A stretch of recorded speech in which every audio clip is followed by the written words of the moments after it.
Okay, ladies and gentlemen, welcome to another edition of the Global Reality. I'm your host, Josh Reeves. This is the Wednesday, January 31st, 2018 edition of the broadcast. I am glad to be back with you here for another edition of the show. Glad to be out of pain for the time being, as I've stated in the last broadcast. My attempts at do shows have been around working around the pain I've been through. I'm still going through. So for some reason today it just let off. We'll see how long it lasts. I'm going to continue to still do all my treatments and whatnot, and just keep the pain subsided until I can go get this stuff fixed, hopefully next week. But hey, for now I'm back, so I'm going to give you as much as I possibly can while I'm not in pain here. So thank you very much. Good to be here with you. Got a lot of news, got a lot of stuff I want to talk about, a lot of different things. So we'll be getting into all that for you here tonight on the show. Yeah, it's just good to be back. It's good. I'm over this shit, man. I'm fucking done with it. You know what I mean? I'm fucking ready to be not in pain, not, because I never get sick. That's the thing. So what I've been dealing with here since the end of November has been really shitty for me, because I don't like anything that affects my productivity, my ability to be able to do what I'm put here to do, and that's to fucking expose these motherfuckers and do the best possible research and work that I can with the films and all that. So,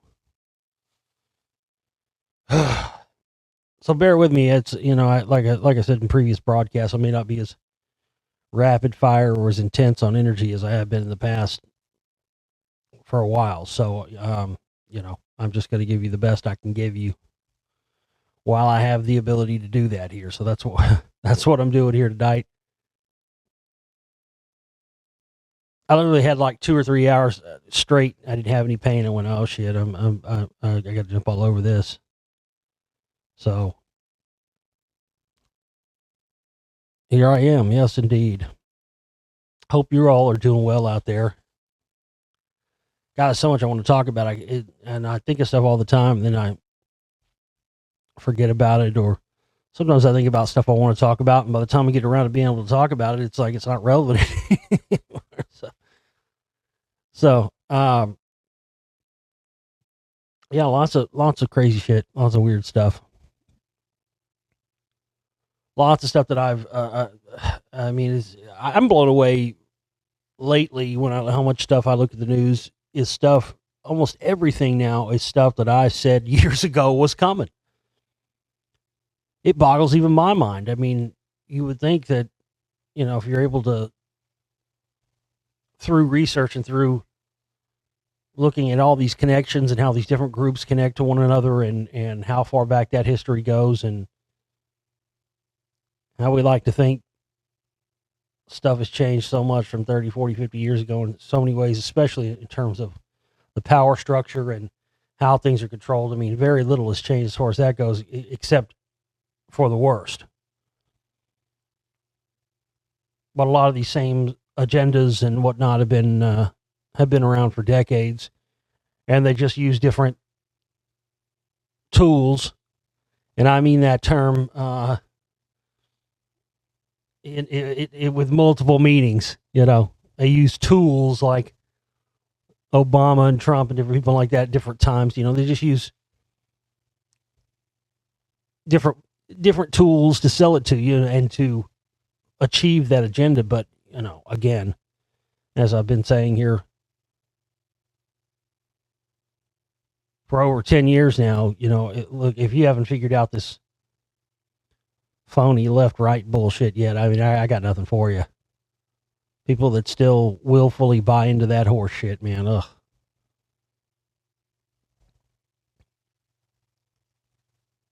And of course, that's what the That's what a lot of these people, these figureheads and these shills and whatnot, are there and designed to do. I said that years ago. I said that with Ron Paul in 2007. I was saying that on air, even though it was the most unpopular thing I could have been saying at the time.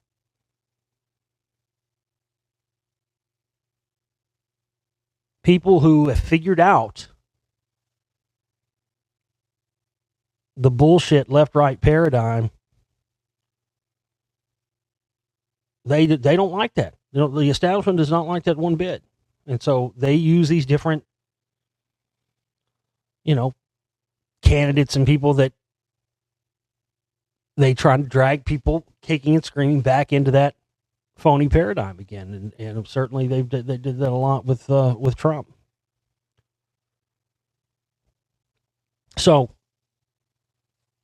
again, when you see this stuff coming miles away and then it just starts happening, and all the stuff I've been talking about and beating the drum on for years and years and years, as far as the staged alien invasion stuff and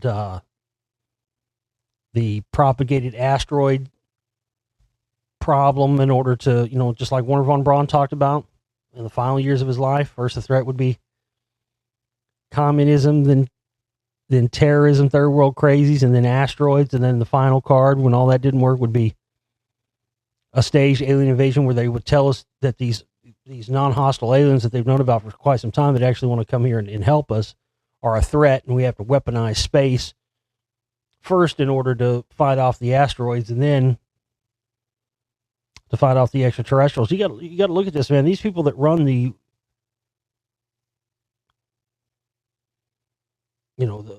so-called military industrial complex and the weapons manufacturers and the rest of this stuff.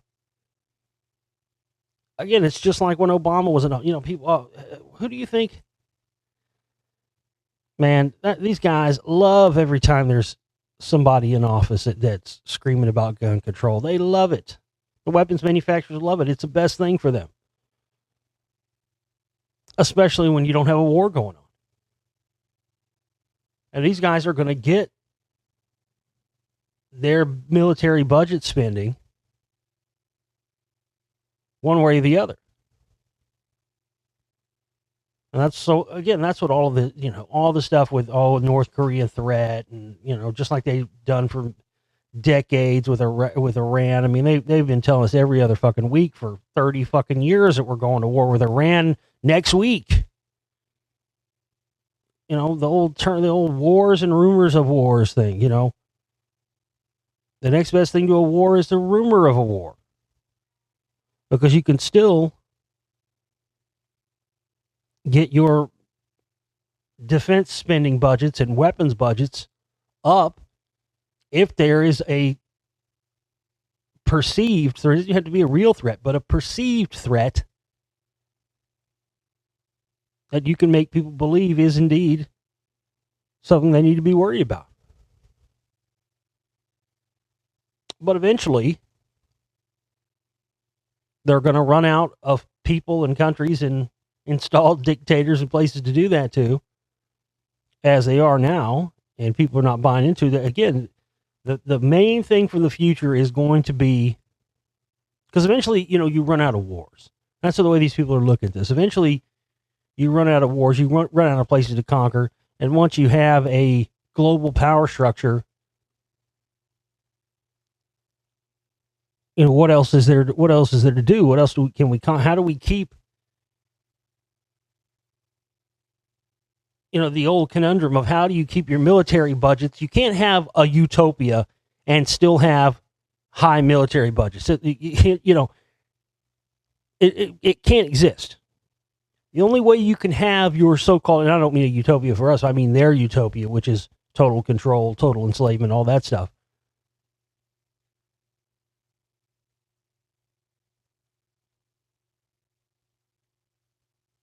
Now they use, this country over here as a threat. Now it's North Korea. Once it was Iraq and Iran and whoever else, and Russia and China now too.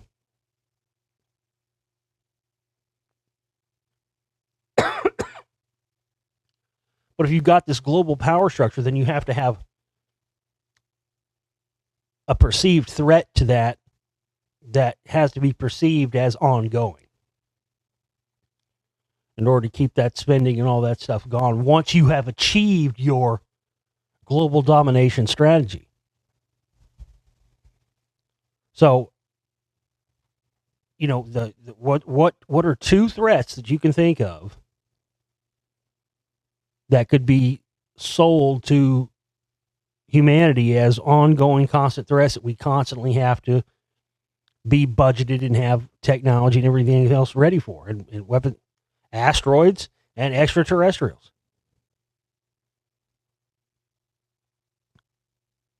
They've turned the tide over the past 7 or 8 years. Specifically, I think in 2010 was when they really started to turn from, because I can remember it's the same thing with what they've done now with, a lot of the conspiracy theories and stuff. They've made the stuff mainstream to take away people's view on on the importance of these things. I talked about the new X-Files, and then the one last week, it just blew me out of the fucking water. Because it's clear, if you watch the last reboot season, you watch this one, it's clear they've been, and of course Chris Carter himself has said this in interviews. They won't say which ones, but they do say that they have been drawing material from, conspiracy podcast shows and stuff like mine. Last week's was all about the Mandela effect, and there was a quote in there from Mulder, and I'm not even kidding you. This was a paraphrased quote from my show many years ago. As Fox Mulder said, "You know who I am? I'm Fox Mulder. I was fighting the power and breaking conspiracies before you saw your first chemtrail, you punks." And on the show one time, I said almost the exact same thing. I remember that somebody pointed it out to me. I don't know what show it's from. If anybody out there knows, could find it, send it to me, let me know. But there was, I may have even done it more than once, but there was one show I specifically remember because I had people talk to me about it afterwards, laughing. Sometimes you just say funny shit. I don't even remember really saying it, but somebody said, "Oh man, I fucking lost my shit when you were going off." It was something. I guess somebody emailed me or something. I was going off on somebody, and I was like, "I'm fucking Josh Reeves, motherfucker. I was fighting I was fighting this shit and exposing all these motherfuckers when you were still playing grab ass, trying to get some stank pank off your fucking girlfriend or some shit like that." It was something about stank pank, like getting your pank, stank pank, getting your finger, getting some stank on your finger, fingering your first little girlfriend or whatever. I don't know. It was something like that. And people, I just got all these emails about it. But anyway, it was pretty interesting. Yeah, it's pretty clear when you watch a lot of those shows. They did the same thing. A lot of people would try to lay claim to this one, but this is absolute fact. I remember back when, before 2012, when, you had everybody fucking hyping the 2012 shit, I never got on board with that shit. Never once did I ever fucking get on board and promote the fucking 2012 Mayan apocalypse. Never once. I always maintained that it was bullshit and that it was a misinterpretation and they were using it to fearmonger and sell books and everything else. And of course I was right. And I can remember being on this was back when I was actually on like actual FM stations and whatnot. I said, I literally, I said, this was like 2009, I think. I said, you know what? If the shit really, this 2012 shit really does go down, I'm not going to be hunkering down in some bunker somewhere, for the end of the world. I'm going to be up on the fucking top of the mountaintop with my microphone on, fucking broadcasting, doing the show, screaming, "Bring it on." And like 2 or 3 years later, when they came out with that 2012 movie, I'm telling you, man, they modeled the fucking Woody Harrelson character in the 2012 movie after me. I mean, Woody Harrelson, he's from Texas. His dad was one of the fucking shooters on the grassy knoll. Admittedly, he admitted that. And he has like a little, he goes in and he's telling about his conspiracy website. And he says to the guy, oh, yeah, hey, be sure and give us a donation and all this stuff. And then you see him, and what's he doing? He's up on the mountaintop with like this backpack thing with a broadcaster thing. And like the shit's coming down, and Woody Harrelson's up there going, yeah, bring it on, bring it on. The fucking shit like wipes him out and kills him. And like 3 years before that movie was even made, man, I went on my show and said exactly that. So there's no question about it. I mean, these people draw, and it's admittedly not. I mean, the movies, TV shows. These motherfuckers are going. And look, we're on to you. We know that you're doing this. It's been done to me several times. I'm not going to go into all the details all the times it's been done to me, but this is what these motherfuckers do now. They can't come up with ideas on their own, and they certainly don't want to have anybody know that what they drew it from to give any attention. So that's what they do now. They take stuff from people like me and other that, aren't necessarily known to a big lot of people. And they can just take things now and put it in movies, put it in TV shows, and, never have to give credit or anything back to it. And then if you tell anybody this and point it out, then they just say, oh, well, he's just saying that because he's obviously a conspiracy theorist. See how this circular mentality goes, where they try to convince you that their reality that they present is the only one that exists, the only one that's real, no matter how much evidence you may have to the contrary. I mean, that's a microcosm for the whole thing, isn't it?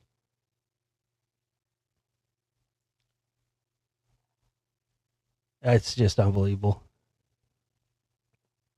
But yeah, that X-Files last week was something else. I haven't watched this one this week yet. What else before we get into the news? I want to get all the other stuff out of the way. Oh, the flash drives. Still working on getting all the stuff put together for those. Those will be going out the next few days, probably by the weekend, if not Monday at the latest. We still got 3 of those left if anybody wants to get one. Minimum $100 contribution if you're in the United States, and $120 or more if you're outside the United States. Go get you one. It's got everything. All my films, tons of radio shows, all the audiobooks, just a whole bunch of extra stuff I like, music, movies, everything, stuff I think you should check out in there. Meant to mention this last time and didn't mention it. Because Spellcasters 2 has been delayed, I was going to offer, because we had a few people do this before, if you want to contribute to get your name in the credits for the Spellcasters 2, I'm going to extend that until this Friday. So a $100 donation will get your name, or any name you want. You can use a fake name if you don't want to use your real name, whatever. $100 contribution by this Friday will get your name in the special thanks credits of the film.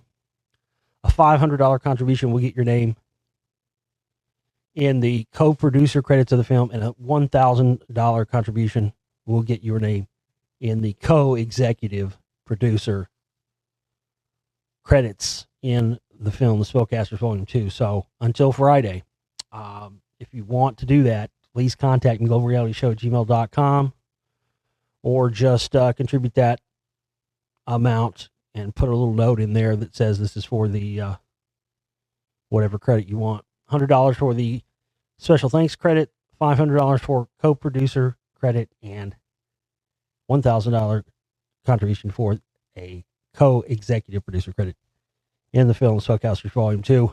And I can tell you this one is this will definitely this is definitely going to be my most legendary film. There's just no question about it.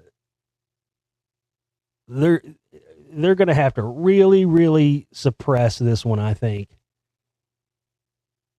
I don't know. I always think that, and I always get my hopes up, and it never happens.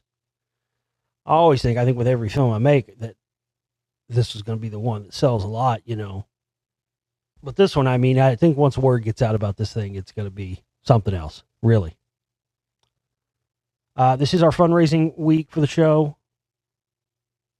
We've got to reach 100% of our operating cost goal, ladies and gentlemen. We haven't got a lot in this month, so now we're down to crunch time. We need everybody to contribute. And again, you know, I think if we had 12 people contribute $100, that would be, I think, our total amount we have left to raise. Somewhere close to there, 1,200, 13, somewhere in there. 1,200, let's say. So yeah, 12 people out there that donate $100. You know, you'll get your name as special thanks credits of the film. You'll get 3 free downloads from the download shop. Or you can, you know, if you want to get one of the flash drives, we've got 3 of those left. First 3 people that want to get one of those can do that as well. We got a lot of offers. We have to have a minimum of 900 by no later than tomorrow. And then the additional 300 by Friday. So get your contributions in now. Let's not wait till and get us in red alert territory again. And we'll also have a prize for the highest contribution. We've got a crystal package going for you for the highest contribution for the month, as well as we always do. What else? What else did I want to mention?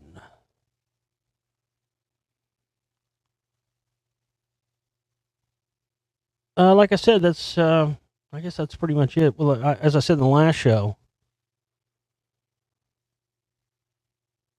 you know, as long as we can get 100% of our operating cost budget reached this month and raise a little bit more of a budget for Spellcasters 2, I'm pretty confident I can get the film out by the end of February. But I've got, like I said, we're going to have to, you know, as I said in the last show, nothing's changed. It's going to have to be dependent on me being able to get my mouth issues fixed next week and get the operating costs covered this month, all that stuff. And, you know, have a little bit of a budget for the remaining stuff for Spellcasters 2, music stuff and all that. But if all that happens, then yeah, I'm pretty confident I can be able to get the film out by the end of February, if not the 1st of March at the latest. But again, it's all going to be dependent upon those goals happening. And the last couple of months, we've barely scraped by. And so this month, we can't have any delays and people waiting around, and we got to have everybody contributing ASAP on this. Don't forget to check out the download shop as well. I had somebody the last show say they had trouble finding the download shop. Just to let you know, in all the shows, I put the links to the fundraiser page so you can see what our goal is for the month and how much we have left to go, and you can contribute there directly. If you don't have PayPal, you can use a credit card or a debit card or the donate button at my website, theglobalreality.com. Or if you don't have a bank account or something like that, you can go buy one of those Visa prepaid check cards. You can buy one of those at any pharmacy and stuff. Just send me the numbers, the information. I can process it that way. But in all the shows, both in the comments and in the information section of the video, I always put links in double. I mean, I put them there and in the comments too. So if you're still having trouble seeing that, and this person did indicate they were on mobile, if and a lot of people don't know this, YouTube on the mobile version, if you're using that, if you're looking at, say, at one of my videos, I'm going to look at one right now. Whatever the most recent one is.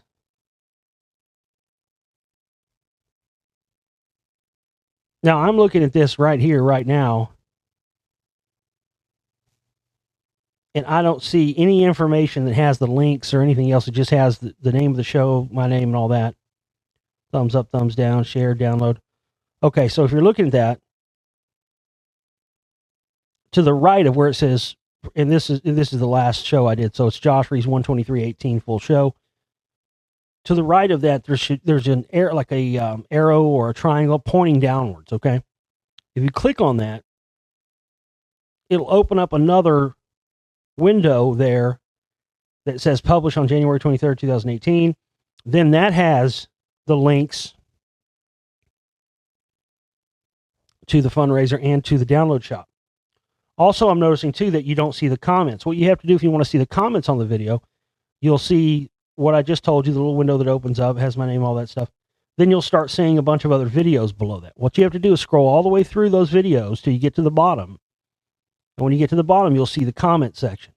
And the comment section will have the first comment there, and all the videos will be those same two links, one to the fundraising page and the other to the download shop, where you can get all my documentary films. All the ones I've made are all in there. All the audiobooks. I mean, there's so much in there, and there's so many of you out there I know that have not watched all of my films or heard all my audiobooks, and that's really where the info is. If you want the info, that's where it is, especially in the films. These films are not like everybody else's. A lot of these are, I mean, we spent a lot of money on some of these films, especially like the Lost Secrets films. I mean, those cost, you don't even know how much some of those cost, a lot. But what we operate on here and what we're able to do with small amount of money is, it's just insane, because if we even had, you know, just like $5,000 or something to work with for a film, sometimes, I mean, it's just unbelievable the leaps and bounds that we can go with just a small amount of money like that, especially in terms of the information I'm putting in here. And, you know, none of my films are, it's just info right on top of the other. You have to, I make my films so that you can watch them multiple times, because you're not going to absorb everything in one watch. You're just not. And some things you may not understand now when you watch, or at the time when you watch them, but you go back and watch them later, you get it more because, you know, you've learned more and understand things better than you did maybe when you saw it the first time. So anyway, I hope that helps. I hope you can find the links better. I did notice that it's, for whatever reason, on the mobile version of YouTube, they make it very difficult for you to find the information on the video and the comments. You know, it's not like when you're just looking at the regular version of it. So there you go. Let's see what we got here. I got so much fucking news and shit piled up. I'll get into what I can get into for you tonight. Arecibo is monitoring potentially hazardous near-Earth asteroid. Well, here we go with the asteroid stuff. Now they're saying one is going to pass by during the Super Bowl or some stuff. I mean, they're really ramping up this asteroid threat stuff. And I've said for a long time, I think that they may do some sort of gravity bomb or kinetic energy weapon. One of those, those things you drop from space, has the destruction of a nuclear weapon with absolutely zero fallout. I've been saying for quite some time, I think they could drop one of those at some point and say, because the only way that, there's so many, they have treaties and whatnot, against space-based weapons, and they don't have a way to test some of this stuff sometimes. In order to test it, they need to have something else to blame it on. So I think at some point they probably will use one of these weapons, claim that it was an asteroid, and then use that to sell people on the weaponization of space that they will then eventually turn and point down back at the citizens using against us, which they already portrayed in a Marvel movie. I think it was Captain America. One of the Captain, I think it was the second one, where that exact thing happened. They weaponized space, and then of course they turn it back down and start, zapping people on the ground. Well, what's interesting about Arecibo is a radio telescope, but it's also an ionospheric heater, just like the HAARP facility in Kokona, Alaska. So, and they also claimed that they added to it some years ago, and they use it to search for extraterrestrials and whatnot. So this thing searches for extraterrestrials. It's an ionospheric heater like HAARP, and now it's monitoring a potentially hazardous near-Earth asteroid. Is there anything Arecibo can't do? And this thing's been portrayed. There's one of my films, I think it was the Operation Haitiquake film, where I show that it's been portrayed. I think it was in the X-Files, and it was in one of the James Bond movies. I think it was Goldeneye. I think it was in.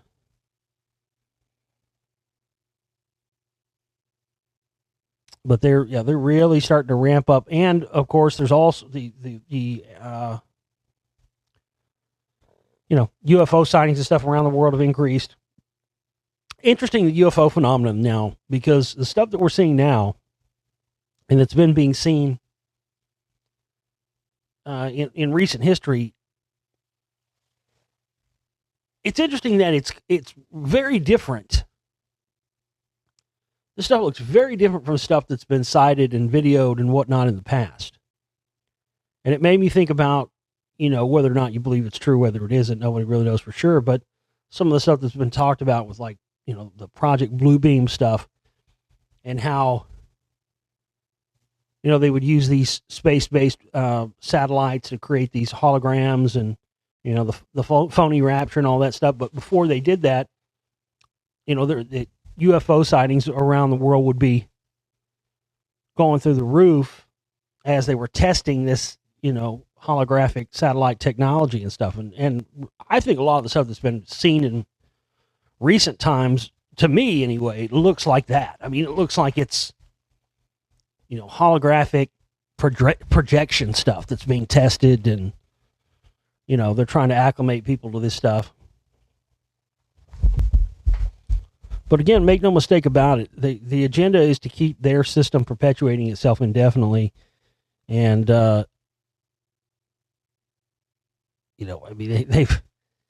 known about extraterrestrials. They've known that extraterrestrials, that they're, that's part of the other thing I was talking about earlier, the perpetual threat in order to keep defense spending and defense budgets up. Now they're openly talking about, how many habitable planets and whatnot there might be. See, again, if you start admitting to people that you've got all these habitable type planets, then you can tell people, well, we could get attacked by anybody at any time. And now there's all sorts of disinfo going on right now. Stuff, massive fleets of alien ships on their way to the planet right now to wipe us out. I mean, you still got all the fake, phony disclosure people and all the fake UFO shills and radio hosts out there. I'm not going to name names. And they continue to push this phony agenda. Again, I don't doubt that the existence of extraterrestrials, but these people that are pushing this, that disclosure is going to come from within the government, and that's real, and that when the government starts admitting about this, that, oh, that's going to be the truth. I mean, they've never given us the truth ever about anything, folks. But there are a lot of people out there that are, I call them willful dupes,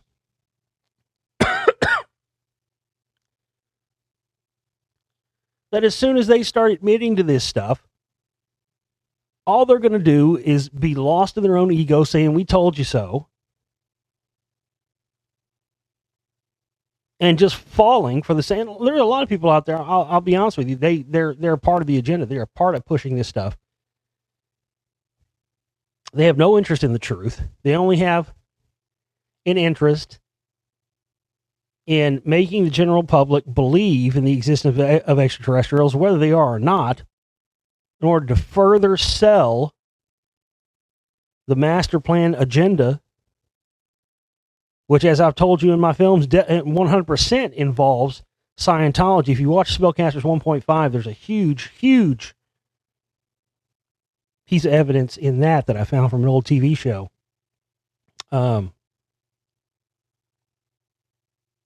So absolutely. I mean, when the phony alien invasion thing happens, the Scientologists are going to stand up and say, we were the only ones that were right. We told you this. And it's going to be used to sell Scientology as the one world religion. I've been saying that for almost a decade. I've been studying these religions in priest class, and I've been studying their agendas for many years. And that's why they've had this phony, controlled, so-called exposing of Scientology that's been going on with Leah Remini and all these other clowns, where they're not telling you any of the stuff about Scientology like you find in Spellcasters Volume 1. They're not telling you about how Scientology 100% was created at the exact same time MK Ultra was. and those connections with L. Ron Hubbard to that.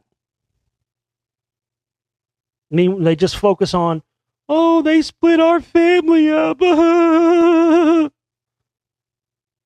None of the stuff about it being based on black magic, none of it, the stuff about soul cracking and how it literally is black magic and demon conjuring to control people and to use them as slaves and dupes, and how they literally want to do this to the entire planet. The whole thing of, I made jokes about how they want to clear the planet and, make everybody on the planet so-called clear. And then I heard fucking Dave Miscavige after I said that joking around actually say that. That is actually what they want to do. That's their mission. And that's what getting people to believe in the phony alien invasion stuff is all about, folks.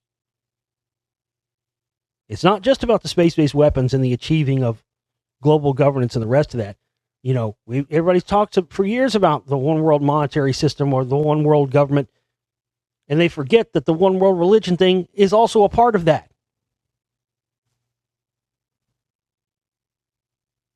And that's what they're doing now. They want to get Miscavige out of there.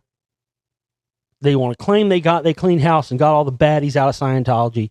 Then they're going to have a new campaign that focuses just on the positive effects of it. And they're going to trot that out once they have the staged alien invasion scenario, and they are going to purport themselves to the people as the only religion that got it right.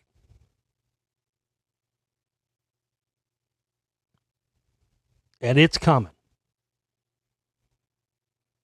Not a matter of if, but when. A stone sanctuary discovered on a Mexican volcano appears to be a tiny model of the universe. This is interesting. And of course, I've seen stuff like this on all sorts of ancient sites and stuff I've been to across America. In Mexico, in the middle of a pond on the side of a volcano, lie the remains of an ancient stone sanctuary that archaeologists believe was designed to serve as a model of the universe, according to the Associated Press. Water from nearby springs appear to have been deliberately diverted to the site in order to create the illusion that the sanctuary was floating as if on a mirror. These visual effects, in addition to the characteristics of the elements that make up the site and the relationship they have with each other, make us suppose that Nahualac could represent a microcosm that evokes the primitive waters and the beginning of the mythical time-space. The sanctuary is at an elevation of nearly 13,000 feet below the Itzcoatl volcano. The AP reported, don't worry, the Itzcoatl, which translates to white woman, so called for its snow-covered peaks, is dormant. That's hilarious. Mexicans named a mountain the white girl. The National Institute referred to the sanctuary as a Tezcatlipoca. The AP reported the term refers to ancient astronomical observatories built on high mountain slopes. And there's one of those as well at Chaco Canyon in New Mexico. I can't wait to get back into more of the Lost Secrets of Ancient America stuff. I'll finish off that third film. That's one of my goals for this year. After I get all this other stuff done and out. Stunning discovery could rewrite the early history of Native Americans. Again, stuff it's hard to believe it's been 5 years since I put out the first Lost Secrets of Ancient America film. Can't believe it's already been that long. And at the time, it's interesting at the time when I made that film, how far back the accepted time of humans being, people being in North America and whatnot, it was drastically shorter than it is now. I mean, ever since I presented the evidence in that film, you've been slowly seeing the establishment and scientific community slowly just kind of nonchalantly, not making a big deal of it, pushing these dates farther and farther back.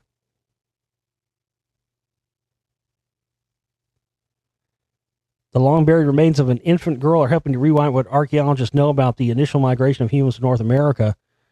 Well, you want to rewrite the fucking that? I got something for you. It's called the rock wall, baby. We're talking about proof of high technology in the neighborhood of 432,000 years ago. Watch volume 1 of Lost Secrets for that info. The discovery, which was published in a new research paper in the journal Nature, reveals that the long-held belief of a single founding population of Native Americans reaching the continent over 20,000 years ago may be in need of a drastic alteration. Yeah, may be in need.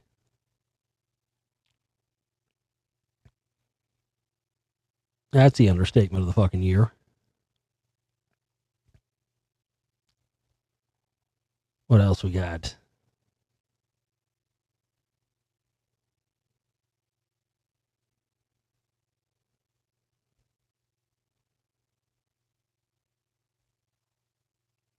Great Pyramid void may contain mysterious throne carved from meteorite described in ancient text.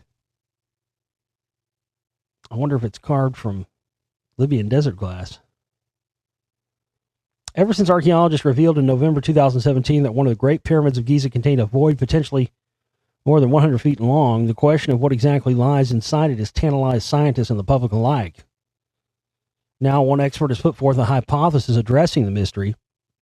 The void could contain a great iron throne referenced in the pyramid text, the oldest known religious text in the world. Cheops Pyramid, sometimes called the Pyramid of Khufu or simply the Great Pyramid, is the largest of the 3 Giza pyramids. It's also the oldest, dating back to approximately 2250 BC. Yeah, that's another date needs to be pushed a bit farther back. It contains an internal labyrinth of rooms and tunnels, including a funerary chamber, which widens to form the 153-foot-long grand gallery above which sits the recently discovered void. I'm sorry. Very unprofessional of me, but, I have to laugh every time. I can't help but giggle every time I read these silly things like approximately 2250 BC. It contains a funerary chamber, yeah. Boy, they just, they put all that effort and just did to just building something they were going to stick a dead body in, right? The pyramid texts allude to a throne of iron. Well, if it was iron, it wouldn't be living desert glass then. The pyramid texts allude to a throne of iron on which the pharaoh Cheops, also known as Khufu, would need to sit before he could pass into the gates of the sky and reach the northern stars, where the ancient Egyptians believed that the afterlife existed. Guglielmo Magli, director of the Department of Mathematics and professor of archaeoastronomy at the Politecnico de Milano, believes the throne could sit at the void's upper end, aligned exactly underneath the pyramid's apex. While there's no proof as yet that the void contains or doesn't contain such a throne, certain clues Magli has pursued leave it within the realm of possibility. Well, yeah. Also within the realm of possibility is that whatever they actually do find in there, you won't ever fucking hear about it, and they'll make up some other BS thing, or they'll just say, "Oh, it was empty." Because they not only did they go through all the trouble of building those pyramids just to stick dead bodies in them, that's what they'll have you believe. They're nothing more than just tombs. They also went through the trouble of creating these internal chambers for them to be nothing in them. They've done that several times. Haven't there been other chambers? There have, that they found, and you hear about them, and then they go and they stick a camera or something in there, and they show it on TV, and there's nothing in there. Because, of course, whatever was in there, they went and took out and took to the Smithsonian probably before, anybody, a film crew ever got in there. I mean, it's just freaking ridiculous.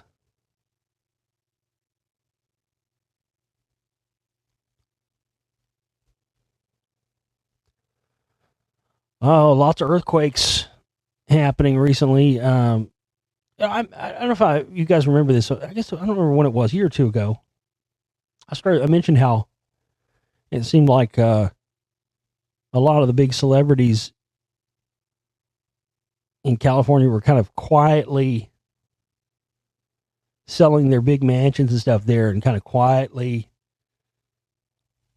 I say quietly, even though all this stuff was in the news, the only reason I heard about it, but there have been a lot of big stars who've been kind of quietly selling their homes in Beverly Hills and whatnot and moving to other states. And then this information came out that, sitting right under Beverly Hills is a massive fault line, or, saying a big earthquake may strike there soon. A lot of these people are finding this stuff out before the public does. That's what you got going on. I think Reno got hit with, 200 and something earthquakes in like a week. And then we've got some kind of super blood blue moon multi-combo clusterfuck thing going on tomorrow. I think we might see a big earthquake somewhere tomorrow. Oftentimes when you have these lunar events, it is oftentimes breeding ground for that kind of thing, but we'll see. Yet another asteroid story. Asteroid was spotted only 7 hours before flying past Earth.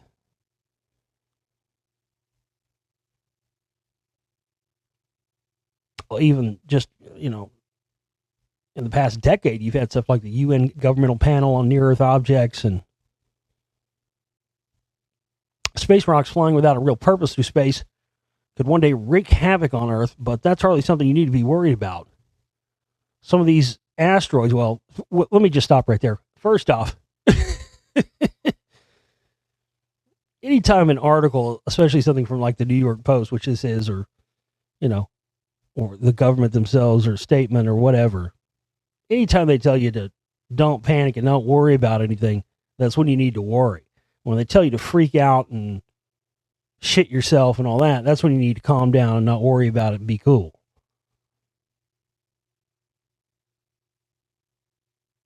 But I never start to get worried till I hear them say, oh, don't worry. That's when I get worried. I don't get worried when the government's fear-mongering stuff, fear-mongering North Korea, or fear-mongering whatever it may be. Swine flu, dick flu, whatever they got going on this week. But yeah, as soon as you see them, don't worry. Some of these asteroids are automatically labeled potentially hazardous if they pass by us within a certain distance, but that distance can be millions of miles, so they often don't really pose a threat. Others are so small that you might only spot them hours before they cruise past Earth. Those rocks aren't exactly hazardous, although they could do some damage should they hit one of the many satellites orbiting our planet. The newest asteroid to fly by Earth is asteroid 2018 BD, which passed our planet at a distance of approximately 22,000 miles at 7:43 Pacific time last Thursday. That was just 7 hours after the asteroid was discovered by astronomers. So, of course, they're going to want more funding, more money, more things so they can supposedly keep us safe, but really, it's just more money for more weapon systems and to give them more control. Oh, this is a hoot. Creating clouds to stop global warming could wreak havoc. Now this is another trend of articles I've seen. This isn't the first one I've seen. But they started doing this held back during the first term of Obama. I remember I was screaming about it back then, 2008, 2009. I was screaming about, they're saying they might start geoengineering the climate and they might start spraying things into the atmosphere to, counteract global warming or whatever. I was screaming then. They've been doing it for years, chemtrails and the rest of it. Now what they're doing is they're having these stories put out where they're telling us all the reasons why it would be bad if we did it. And it's just hilarious. Like I said, it's already been going on for years. So basically what they're telling you is all these bad effects that would happen if you did that are already happening because they've already been doing it. To counteract global warming, humans may someday consider, oh, that's rich. Humans may someday consider spraying sulfur dioxide into the atmosphere to form clouds and artificially cool the Earth. The Department of Energy, I wrote a story on this 2008 or 2000, a long time ago, global warming being engineered, or or chemtrails, something. It was something to do with chemtrails. I read the story years ago. It's out there, but no, I found all these Department of Energy documents where they admit to spraying sulfur dioxide and all that stuff into the atmosphere. They've been doing this for a long time. The idea behind the process known as geoengineering is to keep global warming under control, with the ideal solution being a reduction in the emissions of greenhouse gases.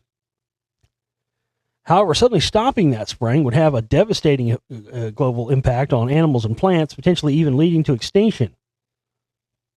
And I just saw another story the other day talking about, all the mass extinctions going on right now.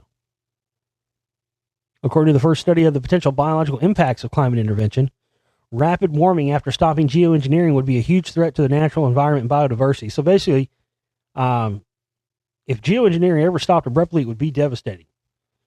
So you would have to be sure that it would be stopped gradually, and it's easy to think of scenarios that would prevent that. So basically, if they start, this is their way of telling us, if you start spraying stuff into the atmosphere, then you're going to have to either gradually stop doing it or do it indefinitely, or you're going to see bad effects. Starting geoengineering and suddenly stopping it isn't necessarily far-fetched. So again, they're talking about things they've already been doing for decades, theoretically, like they might do them. And just assume that you're so ignorant, you won't know the difference. It's just ridiculous. What else we got? State Department issues new travel warning to Cuba after 19 Americans say that they suffered similar sonic attack symptoms to U.S. diplomats, including dizziness, headache, and hearing loss. This is what I've been talking about. This is the stuff I've been telling you has been happening to me for the past several years. And I talked about this previously when this happened to diplomats at the U.S. Embassy in Cuba. Now, they've issued a travel advisory to Cuba. Now they're saying 19 tourists have been affected by this. I got to tell you, I know this is going to sound far-fetched and silly to you.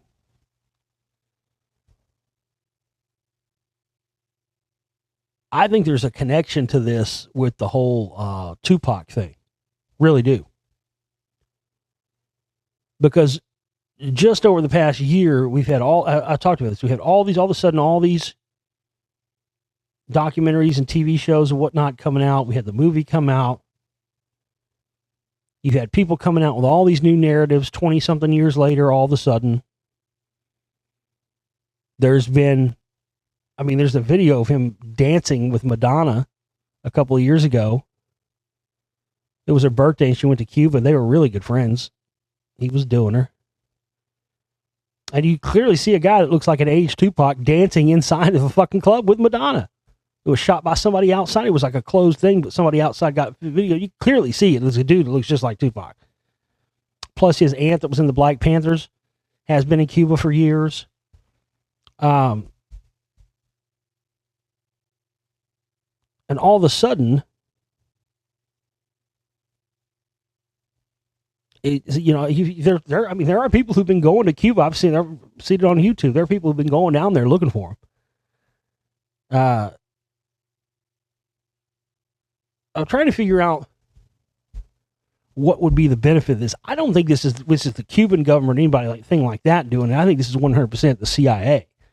Because how would they know how to target it specifically at these Americans and the tourists? I think this is done being 100% by the CIA. They're trying to discourage people from going to Cuba since it's been opened up. And,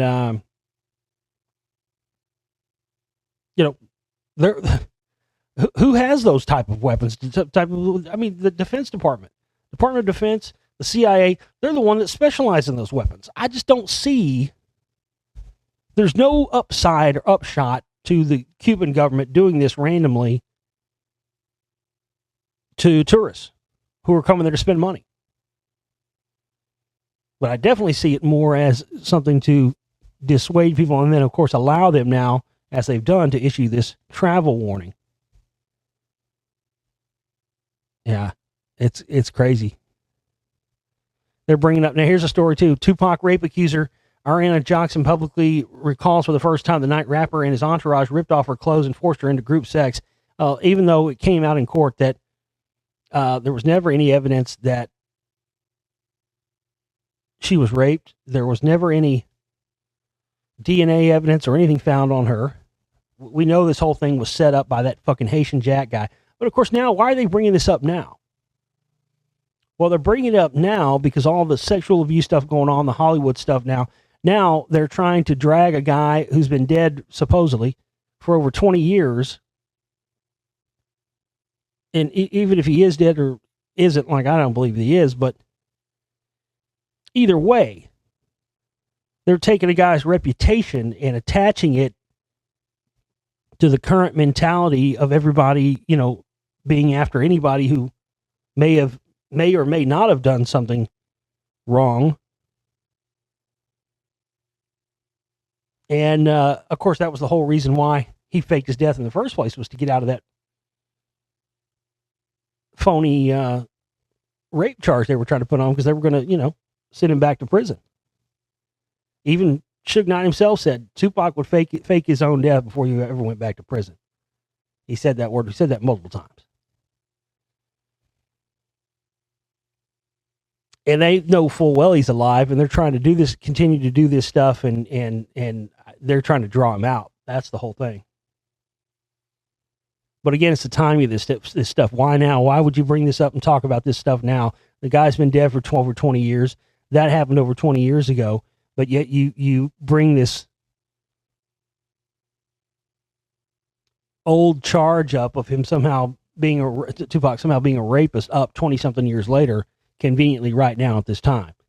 Yeah, I mean, listen. I know a rat when I fucking see one. All right, folks. That's all I got in the tank for tonight. Again, we've got to reach our operating cost goal, so get those contributions in now, so we can get this done and get this work out and continue to, expose this stuff. I got so much you don't even know about yet that we're going to fucking get out this year, so we need all your help to do it. Nothing's possible without you folks. I love each and every one of you. TheGlobalReality.com and globalrealityshow@gmail.com is my email address. We'll see you next time. Take care.